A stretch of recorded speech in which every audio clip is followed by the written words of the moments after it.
The Tuvans are yak herders, and Sarat wants to show me how important yaks are to their survival in this barren land.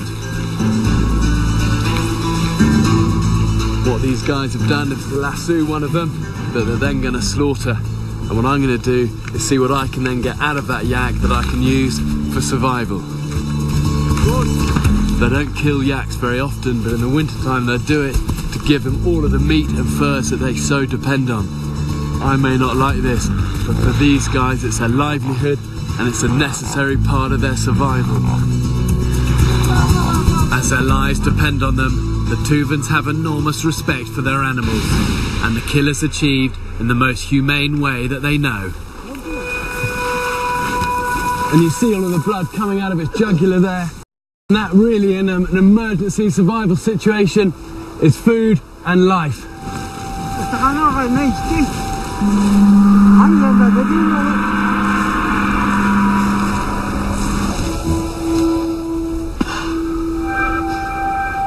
Warm, salty. But if you hadn't eaten, came across this literally would save you.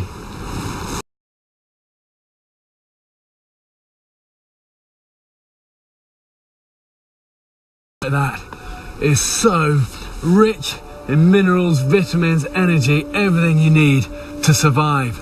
And so many nomads and tribes all around the world will drink the fresh blood from their animals as a source of energy and survival food.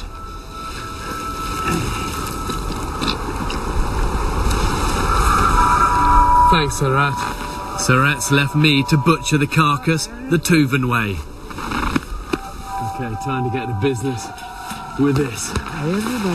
The yak is one of the largest animals in these parts, renowned for its immensely thick coat, which keeps it warm, but you could use it too as clothing or bedding. Stick your finger over the end of the knife so you don't pierce the guts, and then just let it run up its belly.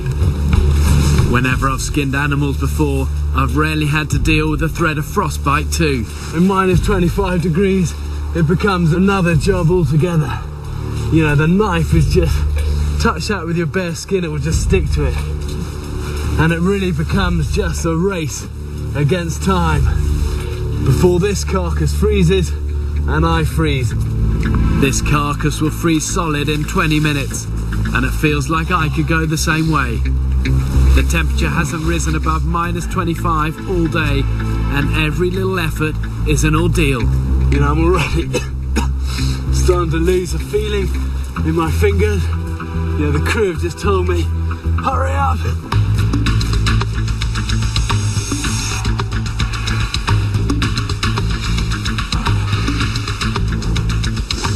That's the nasty side, but that is the warm side.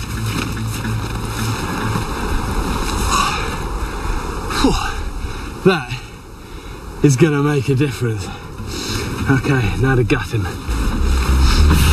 It's exhausting work, but you've got to keep going. The rewards will be worth the effort. That's amazing, look. That fat is already congealed, almost solid.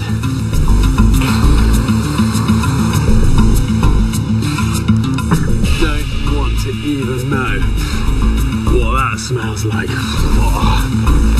I'm after the most protein-rich survival food I can get from this yak. Just like the Tuvans, it's a liver I want. It's packed full of nutrients. There we go, that's what I'm after.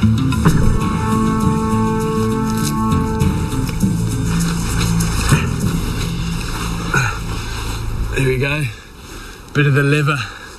And this has got loads of good iron in it.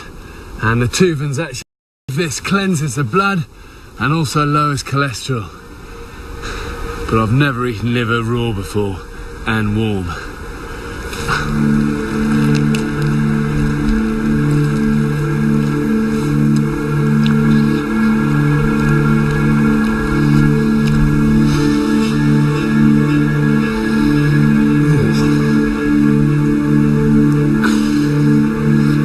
Well, it's nice to have something at least warm, but really kind of puts you off what's essentially delicious food, but survival food at its best.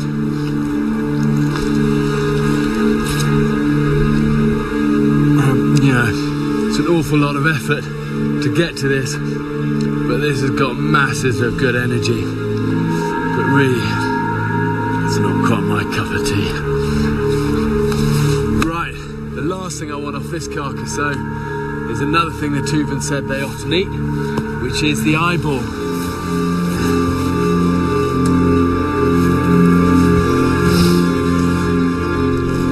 And there you go, you can see his eyeball coming out.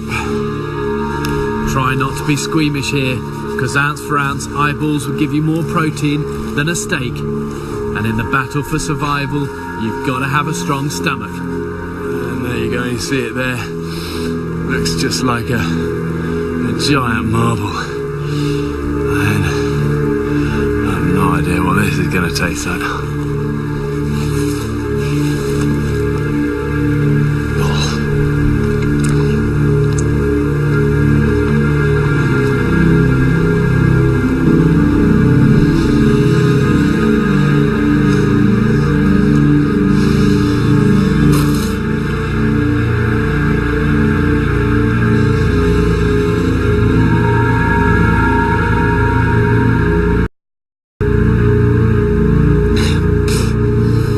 Short answer or long answer?